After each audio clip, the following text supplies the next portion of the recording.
Zatím je figurant v pohodě, uvidíme, jestli bude dál. Zásahový tým přijíždí. Teď si všimněte, že prostě opravdu z toho stran vystoupili. Jsou za sebou opět skováni. Teď velitel dal povel před. Okamžitě se 4 štíty semkly dohromady a pokračují směrem k tomu pachateli, který teda dělá ten nepořádek. Teď tam vyskočí, nabourá do nich. Kdyby samozřejmě neměl tohle na sobě a tohle to udělal, tak by to trochu bolelo. Teď si můžete všimnout toho pejska, jak proběhne mezi těma štítama.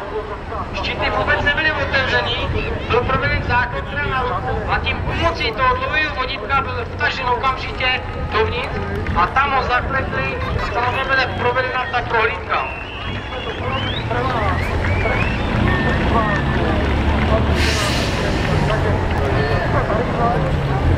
Opět samozřejmě, jak jsem říkal, ta prohlídka musí být provedena a zajišťuje tuto prohlídku za sebou. Ten pachatel měl ještě chuť něco jiného dělat. Takže já bych se s váma chtěl rozloučit. Díky za pozornost a další ukázka bude 15 hodin. Díky.